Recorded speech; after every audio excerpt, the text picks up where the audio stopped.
Les habla Rafael Arraiz Luca desde Unión Radio y esto es Venezolanos, un programa sobre el país y su historia, desarrollando esta serie de personajes venezolanos de todos los tiempos.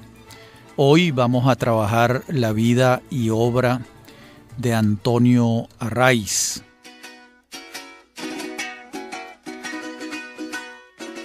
Nació en Barquisimeto en 1903 y falleció en Nueva York en 1962. Nace el 27 de marzo de 1903 en Barquisimeto, hijo del doctor Juan Arraiz y de Concepción Mujica. Pertenecía a una familia enraizada en el estado Lara y el estado Yaracuy, prácticamente desde los tiempos de la fundación de Carora y de Barquisimeto. El apellido Arraiz, en principio, proviene de Navarra. Digo en principio porque hay otras teorías sobre el tema, pero la teoría más aceptada es esta, que procede de Navarra y quiere decir en la lengua euskera la roca. Y en Navarra es un toponímico, hay una pequeña puebla, como dicen los vascos, o los navarros en este caso, con el nombre de Arraiz. En principio, como les digo, los Arraiz venimos de allí. En el caso de Antonio Arraiz Mujica y de la familia Arraiz Mujica, se mudan a Caracas desde Barquisimeto en 1911. Y los muchachos de esa familia van a estudiar en el colegio alemán, que entonces en Caracas era un colegio muy, muy prestigioso, con muy buen nivel educativo.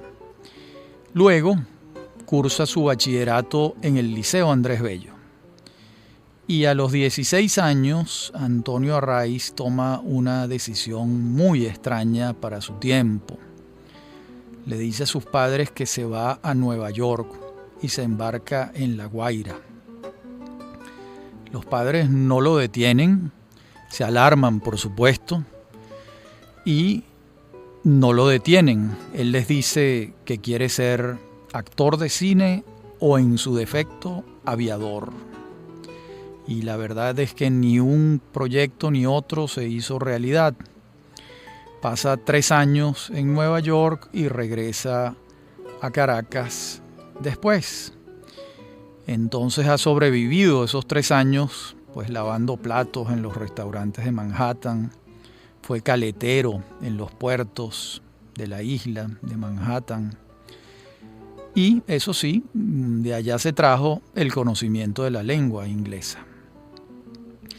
Y se fascinó allá con la poesía de Walt Whitman. Y cuando ese muchacho regresa, se ha ido a los 16 años y regresa a los 19, por supuesto su vida ha cambiado para siempre. No solo ha enfrentado las mayores adversidades, sino que ha aprendido otra lengua y ha leído en otra lengua. El fracaso tiene sus tesoros también, ¿no? Porque esa experiencia neoyorquina lo obligó a él a desempeñar oficios humildes. Limpió alfombras también. Fue empleado de una empresa que exportaba telas. Como dije antes, cargó cajas en un astillero. Fue además obrero en una fábrica de galletas. De modo que todas estas tareas a destajo las desempeñó hasta que no tuvo más trabajo y se quedó a dormir en el banco de una plaza. Y en el banco de esa plaza lo consigue por casualidad un amigo de su padre y le facilita el dinero para que se embarque en alguna línea naviera que fuese a La Guaira y regresara a Venezuela, porque estaba ya al borde de la indigencia y durmiendo en los bancos de las plazas. Y así es como él se viene. Y está de vuelta en Caracas en 1922. Para entonces, como luego dijo su amigo Arturo Uslar Pietri, ya había leído a Homero, a Buffalo Bill y por supuesto a Walt Whitman. Lo mismo cree su biógrafo más acucioso, que fue Juan Lizcano. Decía, si Whitman pudo conmoverlo, también lo hizo Homero. Bueno, la verdad es que el punto es central, porque de no haber leído en estos años neoyorquinos a Whitman, la poesía que va a explicar Arraiz no se entiende. La poesía que va a escribir Arraiz no se entiende. Ya en Caracas comienza a trabajar en una empresa distribuidora de películas y él se encarga de la publicidad allí. En paralelo, traba una amistad muy sólida con el poeta Luis Enrique Mármol y entre ambos se dedican a dos fervores que tienen entonces: escribir poesía y practicar esgrima. Y a eso se dedican, además de su trabajo, en sus tiempos libres. Y comienza entonces a publicar, a escribir más bien, sus poemas que van a formar parte del libro Áspero, publicado en 1924. Un libro al que la crítica unánimemente considera el inicio de la vanguardia poética en Venezuela. Es un libro desenfadado que aborda temas que para entonces la poesía nunca antes había trabajado. Es un libro que es un hito, de eso no hay la menor duda. Está compuesto por versos libres, temas antipoéticos, y el tratamiento del lenguaje también es antipoético, incluso bárbaro, pudiera decirse, o como se dijo entonces. En todo caso, lo que estaba comenzando a hacer Antonio Arraiz lo alejaba de la perspectiva romántica, del canon romántico imperante. También se alejaba del canon del modernismo retórico que entonces se cultivaba con mucho énfasis. Y quien mejor explica lo que significó este libro es precisamente Uslar, cuando escribe un prólogo para la segunda edición de Áspero, que es de 1939. Entonces dijo Uslar en su prólogo: pocos libros como este han tenido una importancia mayor en la orientación de la conciencia de un grupo de hombres que a su vez han influido en la orientación de la conciencia colectiva. No es poca cosa lo que está diciendo Uslar Pietri, y en verdad fue así. Fue un poemario que sacudió el universo de la poesía venezolana. Allí, en ese libro, podemos catar una vocación americanista y lo que venimos diciendo, un desdén por las formas poéticas de aquel tiempo. Arraiz desarrolla una palabra directa, sin metáforas, dura, seca, que corre hacia su referente a toda velocidad. No está presente la experimentación lúdica típica de la vanguardia de aquel entonces. No está presente el ideograma, ni la nueva conciencia espacial, pero sí está presente la urgencia renovadora, el viril espíritu afirmativa, la solidaridad whitmaniana. Ya lo dijo Picón Salas, nada menos que don Mariano Picón Salas, refiriéndose a este libro. El libro más desnudamente dedicado al sol que haya producido la nueva poesía venezolana se llama Áspero, de Antonio Arraiz. Muy bien, también ocurre que en 1928, sin ser Arraiz estudiante universitario en aquel momento, se suma con sus versos a las celebraciones de la Semana del Estudiante, aquella que convocó la Federación de Estudiantes de Venezuela, que entonces la presidía Raúl Leoni. Y Arraiz es hecho preso en abril de 1928. y comienza para él un calvario de 7 años. Estuvo 7 años preso en la cárcel de La Rotunda, en el castillo de Puerto Cabello y en la cárcel de las Tres Torres en Barquisimeto. Cuando sale de la cárcel es un hombre muy flaco y con los tobillos maltrechos por el peso de los grillos. Sin embargo, sus 7 años en la cárcel los emplea en aprender 2 lenguas más, el francés y el alemán. Las aprende con presos que hablaban francés y alemán. Y 7 años preso son muchos años, y pudo aprender esas 2 lenguas con bastante fluidez.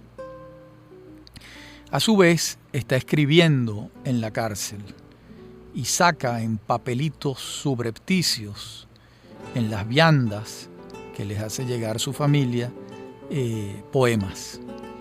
Y logra que en Buenos Aires se publique el poemario completo. Ese poemario se titula Parsimonia y fue publicado en Buenos Aires en 1932. Como vemos, salió por los caminos verdes y llegó a la Argentina. En esas cárceles también se va a gestar una novela estremecedora de la que hablaremos luego. Me refiero a Puros Hombres, donde se recoge la experiencia del encierro con un realismo que para algunos lectores se hace difícil de soportar. En la próxima parte del programa veremos entonces estos libros que nacen de la experiencia carcelaria y estos poemas escritos en la cárcel, pero que muy poco tienen que ver con la experiencia carcelaria. Ya regresamos.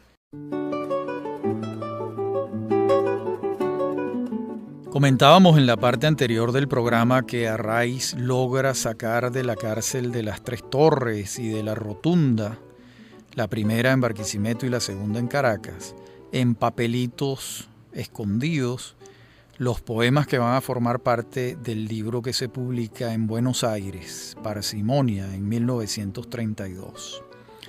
Y esa experiencia carcelaria la va a recoger en su novela Puros Hombres de 1938. Esta novela, junto con Memorias de un venezolano de la decadencia de José Rafael Pocaterra, constituye uno de los fundamentales testimonios literarios del infierno de la tiranía gomecista.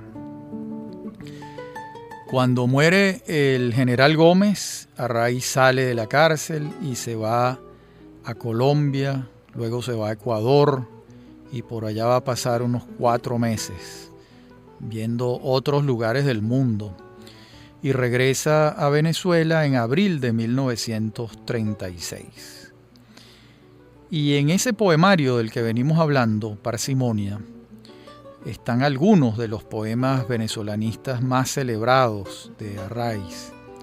Allí está un poema muy famoso que les voy a leer en su totalidad. Muchos de los oyentes lo recordarán porque alguna vez lo han oído o leído, y muchos otros será la primera vez que lo escuchen. Dice así: quiero estarme en ti, junto a ti, sobre ti, Venezuela, pese aún a ti misma. Quiero quedarme aquí firme y siempre, sin un paso adelante, sin un paso hacia atrás. He de amarte tan fuerte que no pueda ya más, y el amor que te tenga, Venezuela, me disuelva en ti. Quiero ser de ti misma, de tu propia sustancia, como roca, o quizás echar hondas, infinitas raíces, enterrarme los pies como árbol y plantarme en ti, de tal modo que no me conmuevan. Bien podrás darme cieno a beber, y cuando yo te humedezca de sudor, contestarme con tus áridos cardos como sola comida. O quizás se te ocurra flagelarme la cara con tus brisas, con tus lluvias más frías. O tal vez concentrar en mis corvas espaldas tu sol lacerante. Aunque seas mala madre, estaré adherido a ti, Venezuela, adherido de amor, y subirme sentiré de ti, buena o mala, tu vida propia como sabia. Este es un poema sumamente conmovedor sobre la relación con la patria. Y bueno, si en Áspero se expresaba la crispación en parsimonia, como el mismo vocablo lo indica, el poeta accede a espacios reflexivos menos signados por la urgencia, pero no por ello menos dolorosos o menos conmovedores, como este poema que les acabo de leer, Quiero estarme en ti, Venezuela.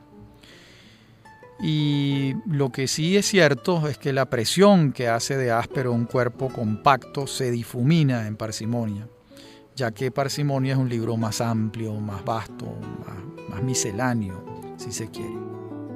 A partir de abril de 1936, cuando el general López Contreras abre las puertas de la nación y Arraiz regresa de su viaje a Colombia y Ecuador, le ofrecen un cargo público.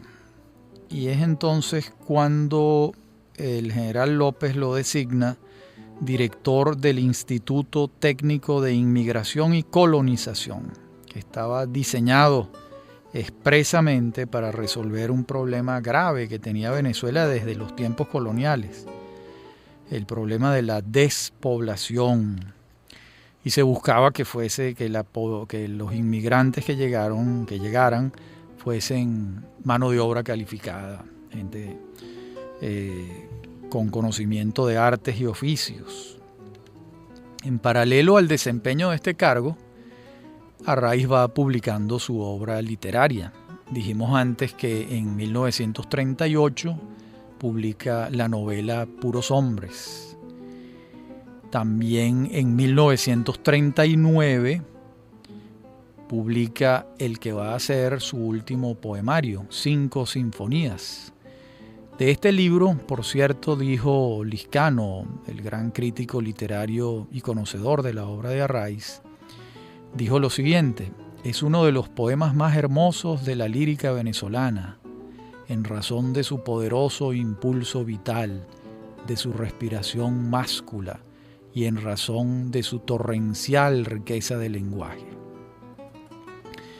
En verdad, en ese poemario termina de expresarse algo que Arraiz viene trabajando desde el comienzo, y es la relación entre la tierra y la mujer. Más aún, la confusión que expresa entre la feminidad de la tierra y la terredad de la mujer. Toda ella en medio de la expresión de un amor posesivo, viril, a veces cercano al frenesí. Ese es entonces el trabajo de Arraiz en su último libro de poemas, 5 sinfonías. Veamos ahora lo que dice el periodista y crítico Jesús Zanoja Hernández en el prólogo a Puros Hombres de la edición de Monte Ávila Editores en la colección El Dorado, que es la colección popular de Monte Ávila Editores. Voy a leerles 3 párrafos de Zanoja sobre esta novela. Estos párrafos la definen muy bien. Dice Jesús Zanoja sobre Puros Hombres: a la audacia en la creación de personajes con antihéroes, seres de la canalla, niños sacrificados, exhombres, homicidas, coroneles de Semana Santa, bígamos y homosexuales, Arraiz sumó el empleo desafiante del lenguaje como antes no se había hecho en la novela, que cuando mucho había exhibido la manipulación de un criollismo con claves demasiado conocidas. El argot amponil, la jerga carcelaria, los niveles de lenguaje popular, el voceo y la adecuación fidelísima entre personaje y medios expresivos significaron en 1938 un viraje en la narrativa venezolana. Y luego sigue diciendo Zanoja: La vigencia de la novela no reside solo en su anticipación en el uso de la jerga carcelaria o de los niveles lingüísticos más desdeñados por los literatos asépticos y academizados, o en la legítima introducción en los bajos fondos, sino en el preanuncio de una Venezuela que, en vez de fumarse, se desarrolló con inusitada violencia en el plano de la delincuencia, los desequilibrios sociales y la represión policial. Concluye diciendo Zanoja: con un solo libro volvió loca a la preceptiva novelística venezolana, inundándola de fetideces, necesidades primarias, delitos, seres fuera de la ley y el sistema. Sin él, las malas palabras y los hombres malos no habrían entrado a la literatura venezolana. Bueno, muy claro estos párrafos de Zanoja definiendo esa novela estremecedora que es Puros Hombres, de Antonio Arraiz. En el tiempo a Puros Hombres y a 5 sinfonías le sigue un ensayo que se titula El culto bolivariano, es de 1940. Culto bolivariano, que es de 1940. Y entonces se inicia el trabajo a 4 manos de Arraiz con Luis Eduardo Egui y comienzan a escribir textos para la escuela primaria y la escuela secundaria. La cantidad de textos que escribieron entre los dos es asombrosa. Más adelante ofreceremos la lista. La segunda novela de Arraiz se titula Dámaso Velázquez y es de 1943. Y ese mismo año, por cierto, es nombrado director de un periódico nuevo. Es el director fundador del diario El Nacional. Allí estuvo Antonio Arraiz en la dirección del periódico durante 6 años, entre 1943 y 1949, cuando se va a vivir a Nueva York otra vez. 2 años después de asumir la dirección del diario El Nacional, en 1945, el Ministerio de Educación edita su obra más popular. Me refiero a Tío Tigre y Tío Conejo,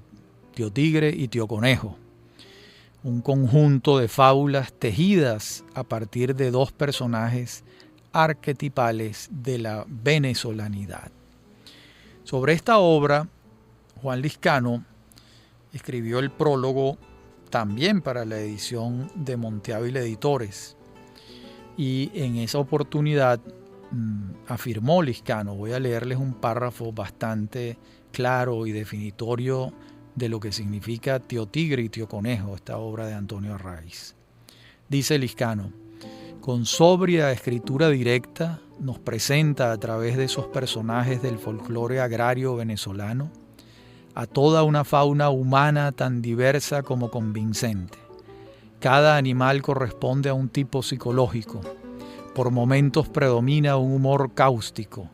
El interminable pleito entre Tío Tigre, más que el mal o la maldad es la inconsciencia de la fuerza bruta, más que la voluntad agresiva, la simplicidad brutal, incapaz de pensar un plan, de elaborar una venganza, en cierta forma la inocencia del bruto.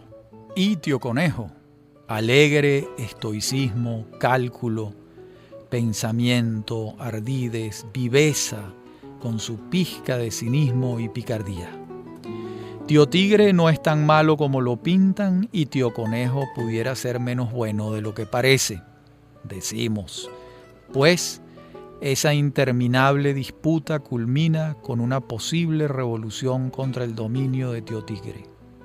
Aquí Arraiz se deja ir a la moraleja pacifista. Le invade la lección galleguiana, la tradición intelectual venezolana, de condenar la violencia como forma de ascenso político-social. Hasta aquí el fragmento del prólogo de Liscano a Tío Tigre y Tío Conejo, una de las obras más editadas, más conocidas y más populares de la literatura venezolana. En la próxima parte del programa continuaremos con la vida y obra de Antonio Arraiz. Ya regresamos. En la parte anterior del programa estábamos hablando de Tío Tigre y Tío Conejo, esas fábulas de la cultura popular venezolana que Arraiz recoge con gran maestría y contribuye notablemente a la divulgación de estas fábulas. Pero también su obra narrativa se extiende, no termina con Tío Tigre y Tío Conejo. Ya habíamos mencionado a Dámaso Velázquez, se le suma entonces Todos iban desorientados, un libro de 1951, y otro libro de 1954, El diablo que perdió el alma. De estas 4 obras, la que ha corrido con el mayor favor de los lectores es Tío Tigre y Tío Conejo, donde, como hemos dicho, Arraiz recrea las historias propias de la sabiduría popular venezolana, asentando aún más la condición arquetipal de estos personajes dicotómicos, ejemplarizantes. Y aquí él lleva la clásica fábula moral a unas cotas más acabadas de las que se habían dado antes entre nosotros. No es el primer fabulista, pero sí el que lleva la fábula a sus niveles de mayor divulgación y pudiéramos decir que de mayor elaboración, al punto que este libro es prácticamente un clásico de la venezolanidad. En el campo del ensayo, cultivó el ensayo histórico, no así el literario. Esto es interesante, nunca escribió ensayo literario o crítica literaria, muy poco o casi nada. Y el ensayo histórico siempre lo desarrolló desde la perspectiva y la urgencia venezolanista que caracteriza todo su trabajo. Aludíamos antes el libro Culto Bolivariano, pero se le suman ahora La geografía física de Venezuela, un libro del año 41, una biografía de Sucre que se titula Vida ejemplar del gran mariscal de Ayacucho, de 1948, y un libro póstumo que organizó Néstor Tablante y Garrido, se titula Los días de la ira, fue publicado en 1991. Estos son textos sobre los episodios guerreros del siglo XIX venezolano que Arraiz publicó en el diario El Nacional y que en vida él no los recogió. Eso lo hizo muchos años después Tablante y Garrido y el resultado fue extraordinario. Los días de la ira es un libro pero asombroso, estremecedor, un recuento pormenorizado de esos días de ira, de violencia política y guerrillera y guerrera durante el siglo XIX venezolano. Y en paralelo a esta obra literaria, aludíamos antes su trabajo de pedagogo, siempre a 4 manos con Luis Eduardo Egui, con el profesor Luis Eduardo Egui. Entre los dos escribieron mi primer libro de Venezuela en 1948, mi segundo libro de Venezuela, mi tercer libro de Venezuela. Estos eran libros para la escuela primaria. Escribieron juntos Geografía de Venezuela en el año 58, Historia de Venezuela en el año 58, Geografía General para Secundaria y Normal en 1951, y Geografía Económica de Venezuela en 1956. Por cierto, todos estos libros los escribe Arraiz con Egui a la distancia, Egui en Venezuela y Arraiz viviendo en Nueva York. Pero esa vida en Nueva York, si se quiere, propicia para el trabajo intelectual, le sirvió enormemente a Arraiz porque la producción en estos años es asombrosa, notable, ¿no? ¿Por qué se va a Nueva York y va a vivir allá de 1949 al momento de su muerte en 1962? Pues todo indica que después del golpe a Rómulo Gallegos en noviembre del 48, la desilusión de Arraiz ya era supina, máxima, y no lo soportó, abandonó la dirección del Nacional y se fue, volvió al Nueva York de sus años juveniles.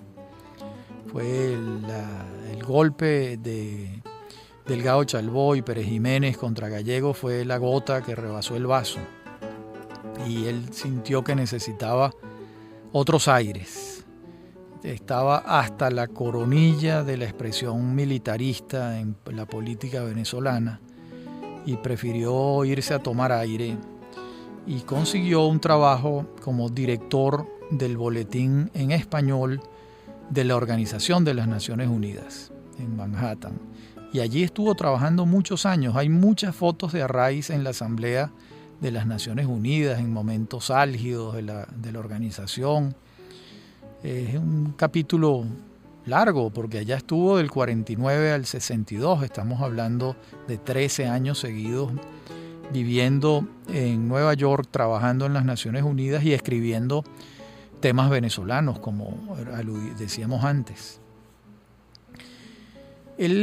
Su vida familiar, se casó con Josefina Parra Pensini y tuvo 4 hijos: Beatriz, Álvaro, Eulalia y Antonio. Y se divorcia de Josefina Parra y se casa con una norteamericana, Celina Garden Herbert. Pero con Celina no tiene hijos, no tiene descendencia. Vivían en Westport, en el bosque, y se movilizaba en tren todos los días a Manhattan. Y viviendo allí es que escribe sus últimos poemas, que más adelante en el programa leeré alguno porque son bellísimos. Estando allí en Westport, el 16 de septiembre de 1962, le da un infarto y muere. Tenía 59 años. Tenía mucho que dar a Venezuela y, sin embargo, con 59 años había escrito mucho y era mucho lo que había hecho. Estamos hablando de poesía, de cuento, de novela, de ensayo, de textos para la enseñanza formal, de centenares de artículos periodísticos y de su desempeño como director fundador del diario El Nacional. Quienes lo conocieron decían que era un hombre muy severo consigo mismo, que era exigente con los frutos de su trabajo. Y bueno, dejó una obra de utilidad y de belleza. El tema de la vigencia de los personajes históricos está ligado a la importancia de la obra que adelantaron en vida, de eso no hay duda. Y no cabe duda tampoco de que Arraiz aportó mucho a la vida venezolana. Y en esa medida es que estamos aludiendo a su vida y a su obra. Sus artículos, que salvo los que recogió Tablante y Garrido en ese libro Los años de la ira en 1991, él no los recogió en libros, pero se registran alrededor de 900 artículos a lo largo de muchos años de ejercicio del periodismo. Esa es una faceta que no podemos olvidar. Hemos sobre todo hablado de su obra literaria y de ensayista histórico también, pero la obra periodística es extraordinaria, ¿no? Y está ligado a un momento estelar de la vida venezolana, que es cuando Enrique Otero Vizcarrondo y su hijo Miguel Otero Silva deciden fundar el Nacional y le proponen a él que sea el primer director del periódico. Y mucha gente que conoce la historia de esa institución en Venezuela, que es el diario El Nacional, pues recuerdan el buen pie con que nació el periódico a partir de esa dupla que se formó allí entre Antonio Arraiz y Miguel Otero Silva. Arraiz director y Otero Silva jefe de redacción, y sacaron adelante aquella aventura en 1943. y allá estuvo su director hasta el 49, cuando se va a vivir a Nueva York. En pocos escritores venezolanos del siglo XX hay una peripecia vital y una obra que hacen una pareja tan interesante como en Arraiz. De allí que esté fuera de duda el carácter de personaje que reviste su parábola existencial.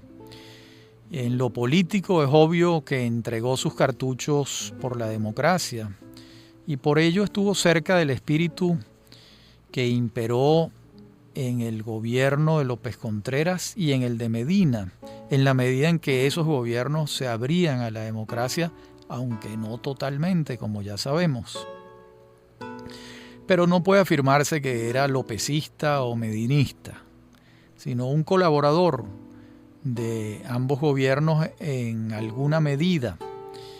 Y dentro del espíritu de apertura del gobierno de Medina es que se crea el diario El Nacional en 1943. Recordemos que Medina asume en 1941.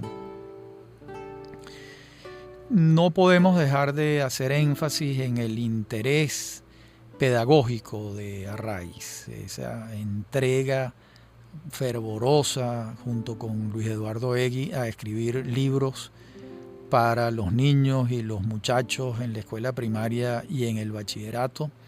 Le tomó mucho tiempo y lo hizo con gran fervor, con mucha pasión. Uno revisa esos libros y son verdaderamente hermosos.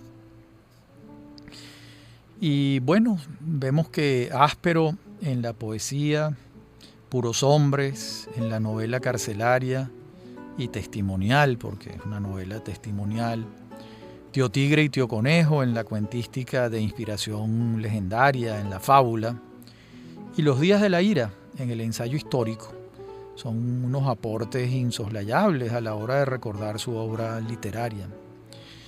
La fundación del Nacional también, como vengo diciendo, es un capítulo inolvidable, y su obra de pedagogo a distancia, materializada en los textos escolares, pues también lo es. Digo pedagogo a distancia porque él no fue profesor en el aula, pero sí a través de sus libros.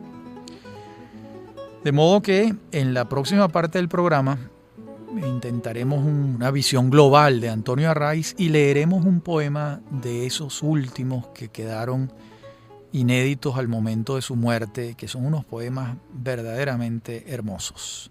Ya regresamos.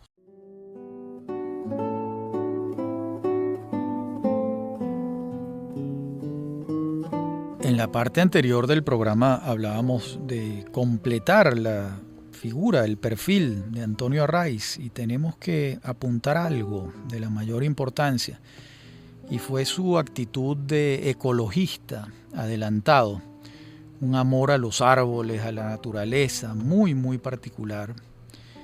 A su vez, esa ecología en relación con su visión del mundo se hacía acompañar por una marcada austeridad personal y por un fervor por los deportes.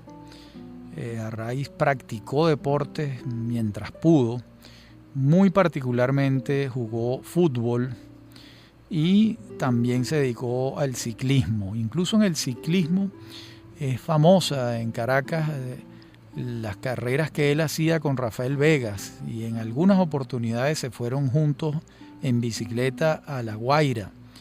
Por supuesto, estamos hablando por la carretera vieja, que les tomaba horas y horas, y en unas pendientes empinadas. Pero a él le gustaba, era un hombre de bicicleta y de jugar fútbol. Y tenía eso lo compartía también con su amigo, con Miguel Otero, que era un fanático de casi todos los deportes, ¿no? Bueno, pero Arraiz va a morir entonces en Nueva York, en esa isla Manhattan, donde tuvo aquellas experiencias de muchacho entre los 16 y los 19 años. Se cerraba entonces su propio círculo. Había quedado enamorado desde joven del espíritu libertario y democrático de aquella nación nueva y pujante de los Estados Unidos. Y ese espíritu democrático y rebelde fue el que lo llevó en Caracas a cantar el himno nacional mientras los soldados lo torturaban en 1928. Y amó a Venezuela como un romántico del siglo XIX, siendo un hombre del siglo XX. De modo que la vida y obra de este poeta barquisimetano es una parábola de un neorromántico, un entregado a su pasión.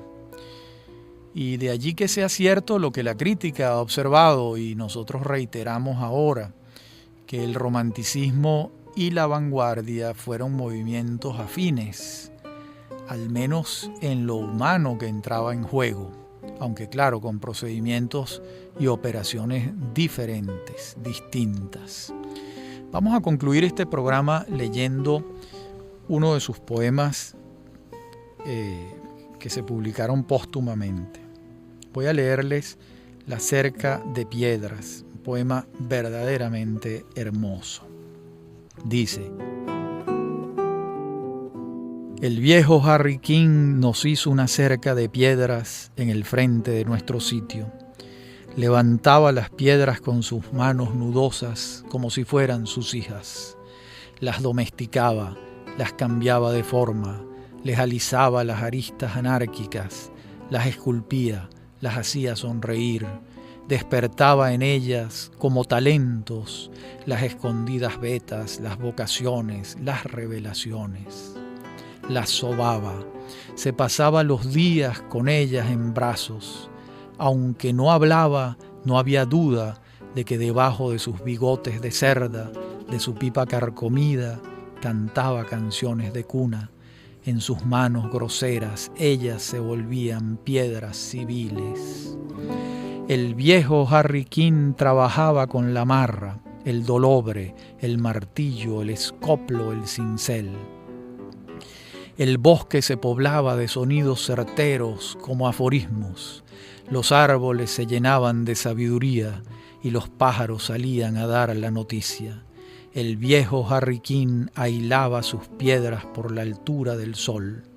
Extendía la gruesa mano, la peluda, la colorada, el forzado pulgar, el erudito índice, el medio, veterano y rechoncho, un poco socarrón, el anular medio inválido cubierto de chirlos, de emplastos y de adhesivos, el meñique aprendiz.